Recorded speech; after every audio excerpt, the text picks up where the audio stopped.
Hot Shot Sports. Hot Shot Sports. Woo! Welcome to Hot Shot Sports, where the gifts are made up and the points don't matter, just like Josh's jersey. We've got NFL ties, World Series, Heisman Watch, and coaches on the hot seat in the NFL. Stay tuned. Hot Shot Sports is next.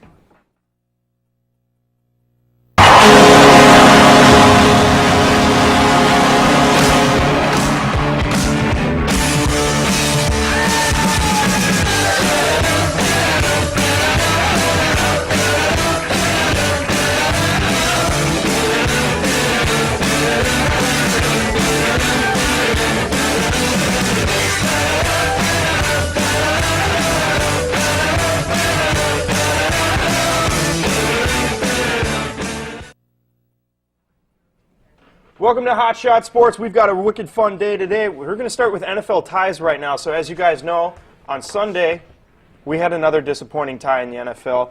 The Seahawks and the Cardinals here. So this is the 21st tie game in the NFL since 1974. This is the fourth since the new changing rules where a field goal does not win on the first possession. Also the only game without a touchdown to end in a tie. What were your reactions? Don't mock me. Oh, sorry. What do you guys want to start? Sure. Go for it. All right. Well, NFL ties. I think ties. It's an all right idea, but in the NFL, I think we got to go with adding the overtime as just an extra quarter.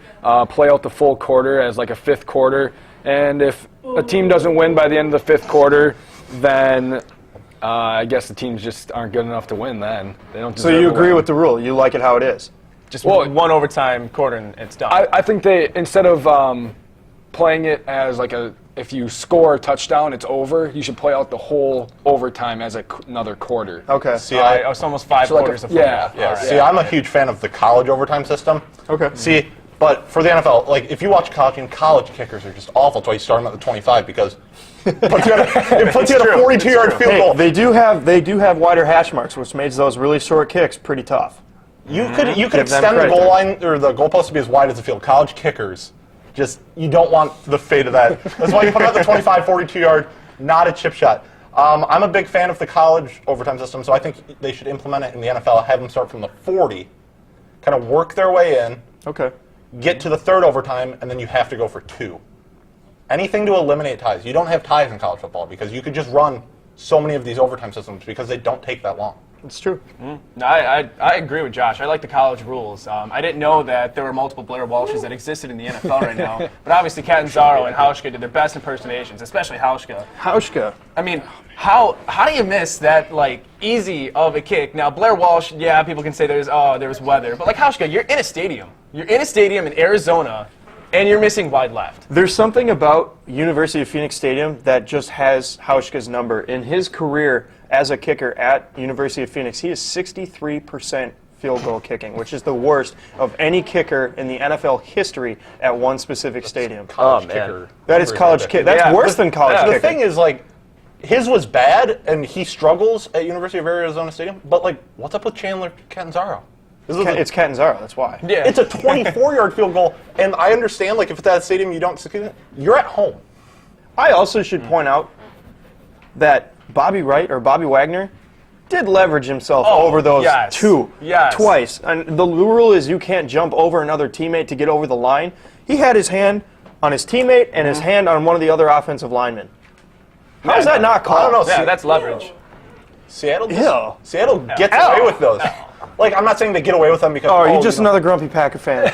I'm a big Viking fan, and I'm not taking that. But they've done it in the past, and it works. So I think if you do it with success like that, you're less likely to get called for, even if you kind of cut corners. The second leap was a little better. The only reason why he made contact was the lineman lifted his arm up. But Bruce Arians has a point about talking to the NFL committee, referees and stuff, and getting this fixed because it shouldn't happen in a big game like this, a division game. So If they haven't figured out what a catch is, I don't think they're going to do anything about this. Well, they should figure out what pass interference is. Oh, if they're going to figure something out, I mean, you had the Arizona. fields are painted in yellow this year because of all the flags. Well, it happens. We're going to move on to the World Series right now. So we've got Chicago Cubs and John Lester starting against Corey Kluber and the Cleveland Indians starting tonight at Progressive Field in Cleveland. right next door to the Cleveland Cavaliers starting their season, which is a big joke. But what do we think about this World Series? Well, I'm going to start this one off because me being a Cubs fan, I'm super excited. Now, this is the first time in 71 years that the Chicago Cubs are in a World Series game since 1945. And the season they've had, the last 2 seasons they've had, have been just magical in a way from the perspective of a Cubs fan. And to see what Theo Epstein has done since he came in exactly 5 years ago today, he said he was happy to be a Cub. And 5 years later, I think everybody's happy that they're even part of this Cubs history because this season again. And there's 5 more years of it. There's 5 more years of it, yes. Extensions to him, Hoyer and McLeod. I mean, there's so much excitement, but then again, it's the World Series. The Cleveland Indians are there too. So, I mean, it's going to be a tough one. This is the first World Series appearance since 1945 for the Chicago Cubs and first since '97. Cleveland hasn't won the World Series since '48. Yeah, they have a drought of their own. The Cubs haven't won, obviously, since 1908. So, pretty big droughts compared for the two of them. Yeah.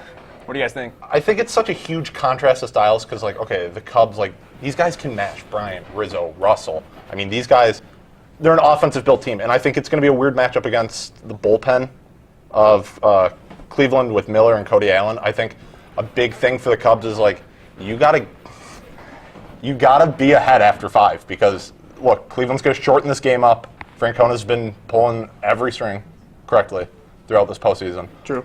And he's been a wizard with this bullpen, so I think it's important for them to score first and score early. Yeah, I would agree with the bullpen comment.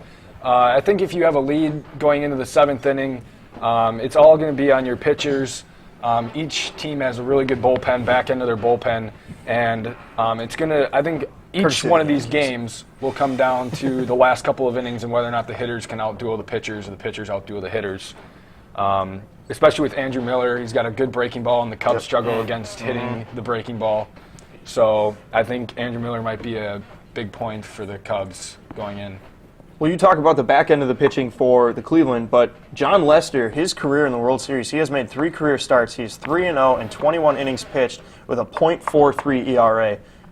Can the Indians raise that tonight?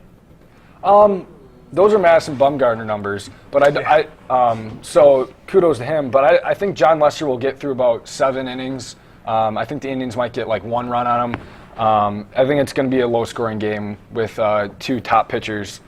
So I don't think they'll raise it that much, maybe a run or 2. But like I said, it's going to be the bullpens, the last couple innings, 8th, 9th inning, see who can score 1 run there. Is this a whole low-scoring series, or is it going to be kind of inconsistent like the NLCS was? I think it's going to be inconsistent. See, contrary to what Aaron had said, I think Cleveland's going to give Lester some fits. I mean, his struggles throwing to first, well documented. If you watched any of the championship series game. I didn't see any struggles in the championship series because the Dodgers were afraid. Hernandez is closer to second than he is to first, but it doesn't mean anything if you don't get to first. Lindor and Rajai Davis is going to be huge. David Ross led the majors in pickoffs with 5 this year, and Wilson Contreras starting 1 of 5 games. 1 of 5 games, and Contreras starting 2 of 5 games usually was second in the majors with 4.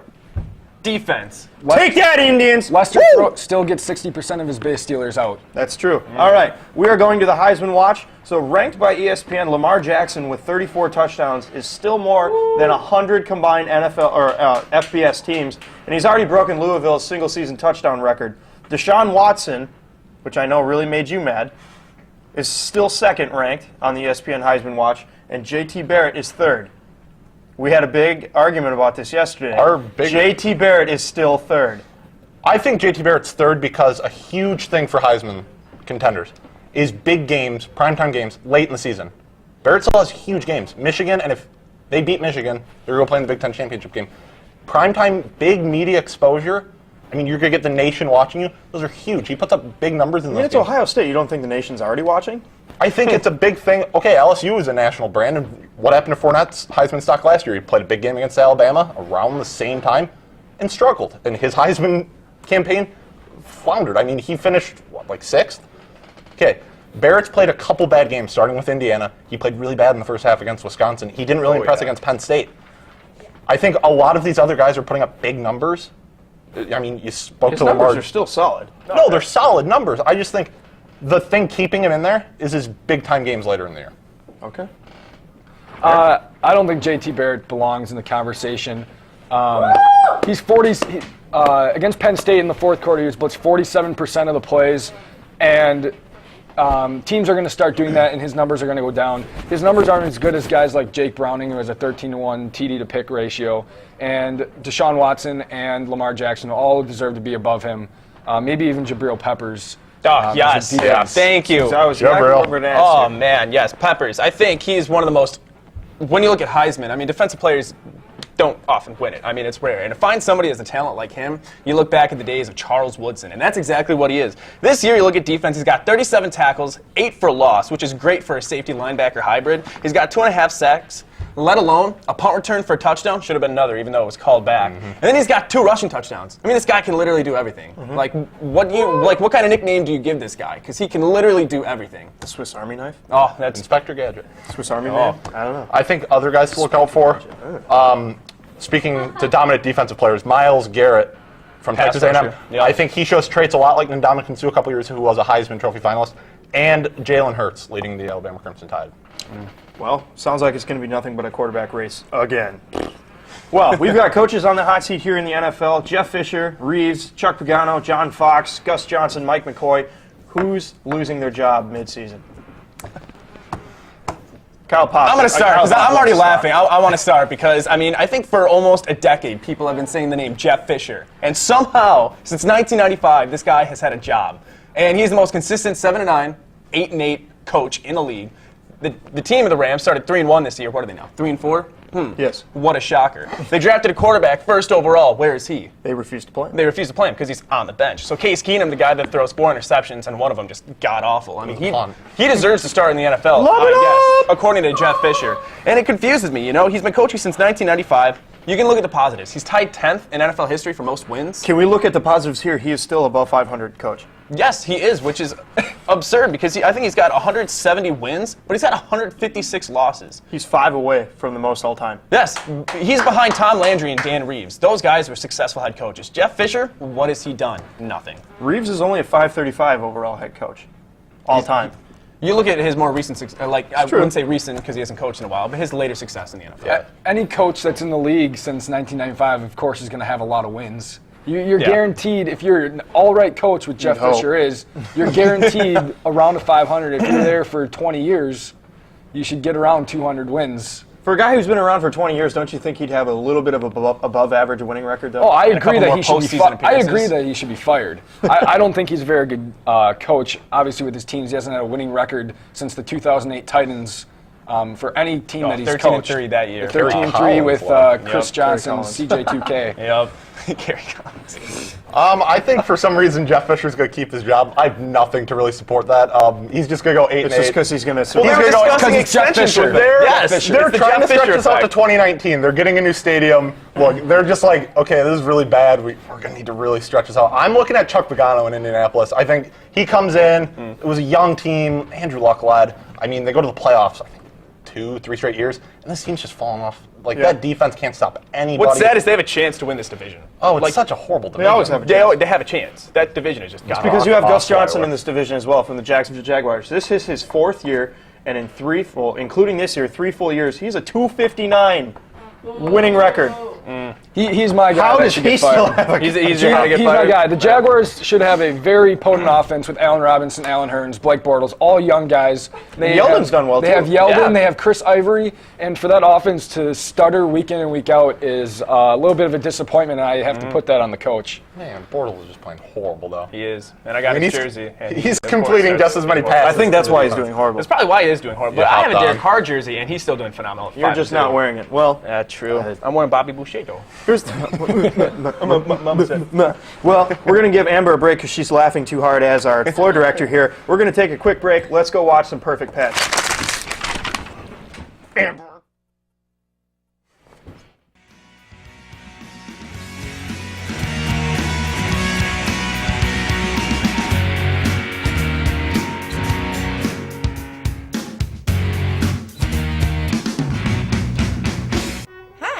Scully. I'm an energetic 5-month-old kitten who loves playing with toys. Hi, I'm Alfred. I'm a 5-year-old golden retriever who is looking for an affectionate family to love. Hi, I'm Alaska. I'm 3 years old, very sweet, and I love kids. Well, hey there. I'm Calvin. I'm a 4-year-old coonhound who loves playing outdoors and running around.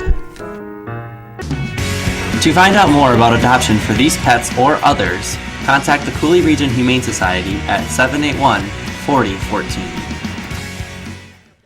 I'm sorry for that snafu right there. It's time for mail time. Mail time, mail time, mail time. We've got our wonderful studio audience that has 3 different questions from around the nation that people wanted us to answer. So bump it over to you guys at the audience. What's our question number 1? Okay, so question number 1 is coming from Steven and Chandler. Pete Carroll and Bruce Arians have very different reactions to their kicker missing the OT field goals. Who would you rather play after this week's struggles?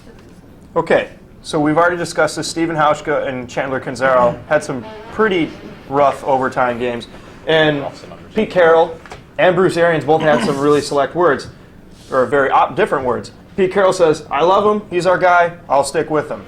Versus Bruce Arians saying about Catanzaro, you get paid to make the field goal. Awful different here, so who would you rather be, what kicker would you rather be, and who would you rather play for at this situation?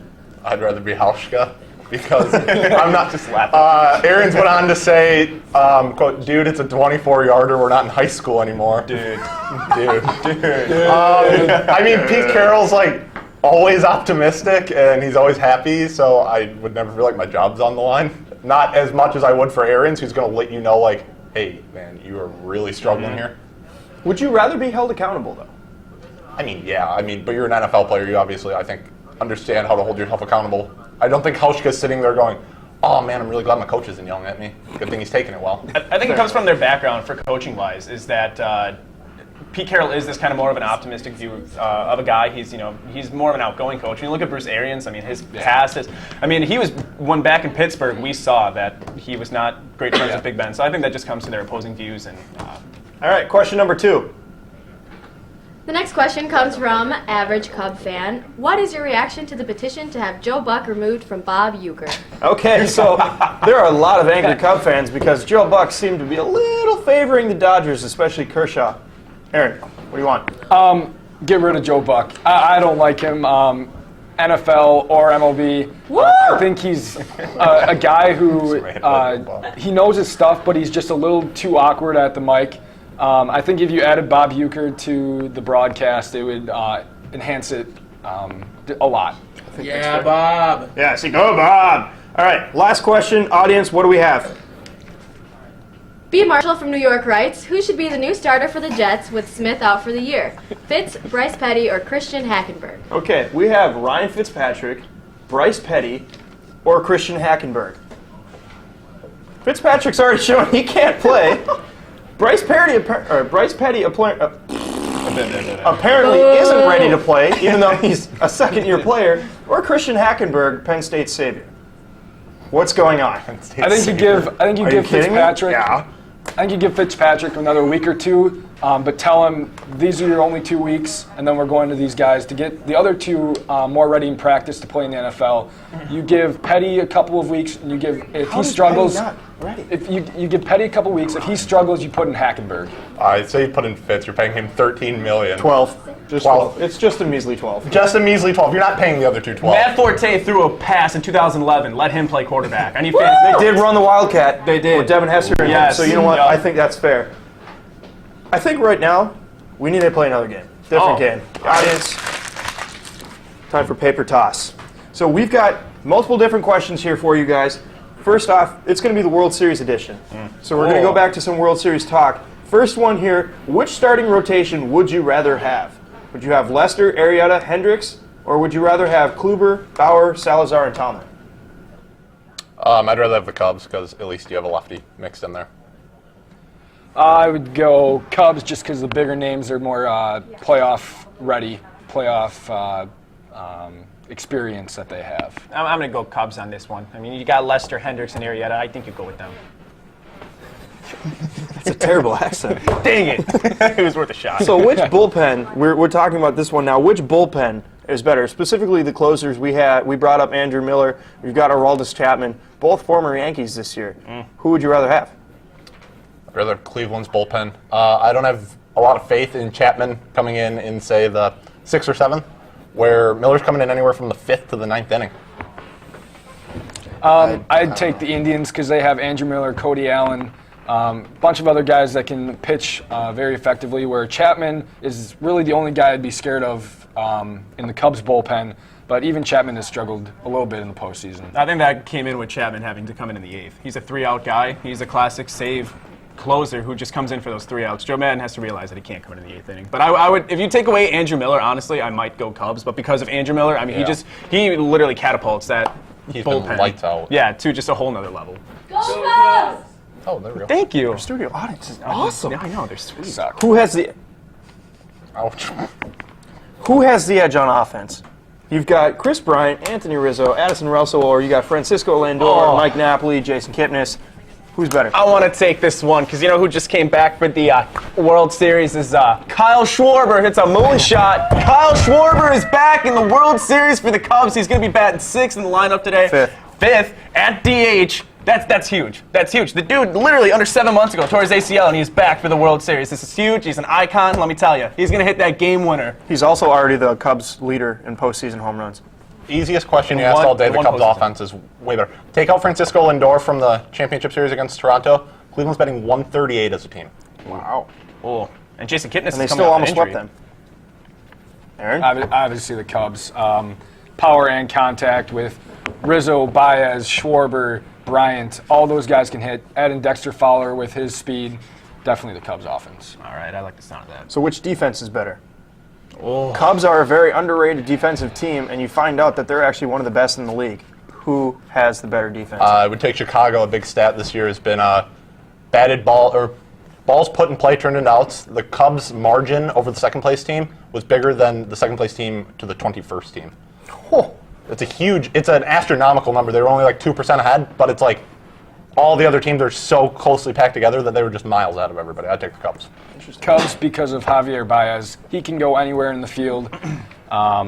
Without him, it'd be the Indians, but with him, it's the Cubs. Yeah, I think people wanted to trade him. Yeah, you know, he was almost traded for Shelby Miller, I believe, this offseason. Bye-bye, Castro. Shelby Miller, who's 9 and 35 in the last 2 years. Yeah, no, I think it does come down to Javier Baez. I mean, that's a great point. Putting him at second base, the Cubs are one of the best teams at keeping hit balls in the infield, especially with a guy like Kyle Hendricks, who thrives on ground outs. So when you're able to have one of the best infield cores and youngest cores in the MLB right behind your pitcher, I think that's a huge advantage for the Chicago Cubs. Okay, so who wins?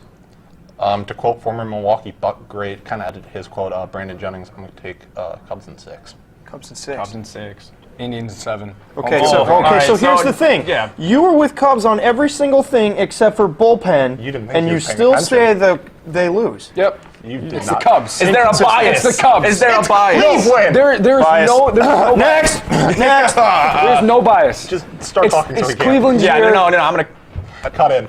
cut in real quick. It's going to be the Cubs. Why? Because everybody talks about, oh, well, Indians haven't won one since 1948. 1908! Tack on 40 more years, Cleveland. 1908! Exactly why it's going to be another 20 years for the Cubs. Oh, you think it's going to be all this curse talk and I don't have time. I need one now. Hey, didn't you hear Chris Bryant pet a goat? They're fine.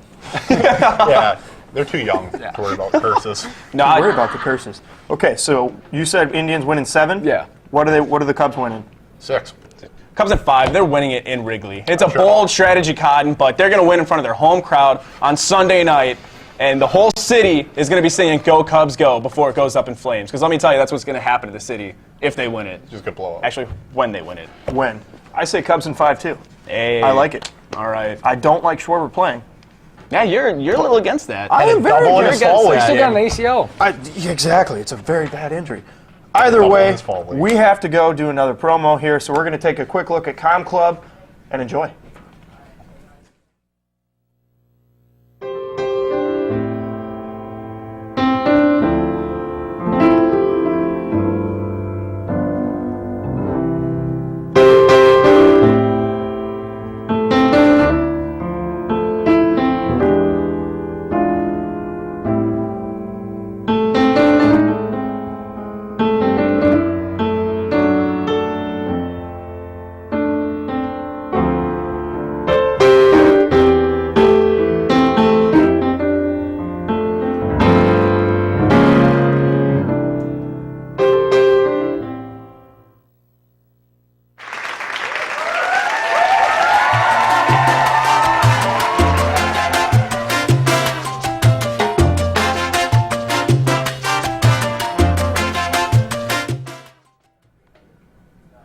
Guys, I'm really mad. Okay, Why? so we've got ceremonial first pitches in the MLB. Mm-hmm. How dare the MLB decide to schedule those guys? Boo is right. I think the individual team should be able to schedule this. And you know what? The greatest pitcher of all time, Charlie Sheen, wants to throw out a first pitch. Wow, dang. Why can't you let him? You make my heart sing. Why not let Ricky Vaughn throw out a first pitch? Because it's too controversial.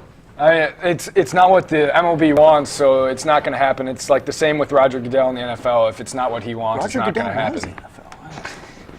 I think it'd only be fair if they let Charlie Sheen throw out the first pitch, and then, sorry because I don't know his name, let the kid from Rookie of the Year throw the first pitch. Thomas Ian Nicholas, yes. Let him throw the first pitch in Game 3. As we can see this GIF that's on the television screen right now, that's probably why they're not going to let Charlie Sheen throw out a first pitch. No one's up there batting. He's going to take somebody's head off. No one's up there He's batting. going to demolish the second base ump. Yeah, somebody's going to be just standing behind Gonna throw it behind him? No, they're all meeting over there. They all meet behind. They all meet behind home plate, and he's just going to either kill an ump.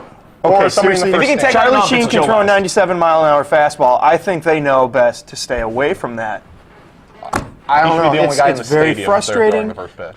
Yeah. Okay, but you know what? As a Cub fan, I would still love to see it. If you're at Progressive Field, you know how crazy that place would get if you start playing Wild Thing? Yeah. Oh, just give them the win. No, start playing Wild Thing and then bring out the mayor of Cleveland to throw the first pitch. The most anticlimactic person you could bring in. Let him up. Yeah, see, there we go. Not the only one. So who is the mayor of Cleveland? Why would that be so anticlimactic? Because I don't think it'd be. Oh, you saw the mayor of Cincinnati throw out a first pitch like 10 years ago? I saw 50 Cent throw out a first pitch a couple years ago. It was just as bad as that. He got ejected from the game. It was so bad. Just bring out the mayor of Cleveland. You can't eject someone for such a bad. Look it up. Mayor of Cincinnati. People over now 6 or 7 years ago. Baseball. I had this discussion with. Ow. That's how you get ejected. Hey, all right. I would throw my hat down right now. I would start kicking. Oh man. See, this is what I'm talking about. The MLB has gotten so lame with ejections. I had this discussion a little while ago. Yeah, it was with us. Yeah. I didn't. Oh wow. What are you talking about? That was a strike. That was the ball. Oh, you're out of here. Sweet Lou Piniella. What happened in the days of the Lou Piniella of when somebody got tagged out at second and you thought it was wrong? So you'd go out there, charge him, and you would literally just go brim to brim unless Piniella took his hat off and he would just start throwing. And then you get the ump who throws him out, and then he just kind of sits there and goes like, "Yeah, you're thrown out. Like you can't do anything to me." What happened to the days of taking bases? Yes. Where's Roy McClendon? Yes. Stealing first base. It's gonna happen with someone. Either Terry Francona or Joe Madden are going to take a base because Joe West is umping. Oh, it's going to be Madden. With the history that Madden and West have, I mean, we saw it, I think it was about a month or two ago when Cubs players were trying to surround Hendricks on the mound and talk to him. And what happened, West tried sending them back to their places, and out comes the more calm Joe Madden and just starts getting in Joe West's face, gets tossed, and he just keeps yelling. It was like the most fiery I've ever seen Joe Madden before in my life. Joe Madden steals a base game 4, Wrigley goes crazy. Oh, Wrigley would absolutely go nuts. Standing ovation. End of story. I say you can't do that until like the 8th inning though, because you really, really, really need Joe Madden. Oh yeah, no, I don't want him doing it in freaking genius. I don't want him doing it in the second. All right. Well, that was it for Hot Shot Sports today. I'm sorry for Charlie Sheen. He can't throw out the first pitch. The mayor of Cleveland. I don't know. The mayor of Cleveland is not doing this. Definitely. Nobody even knows his name. No one knows that. That's the exact point. 4:30. I hope you all have a great, fantastic day. This has been Hot Shot Sports.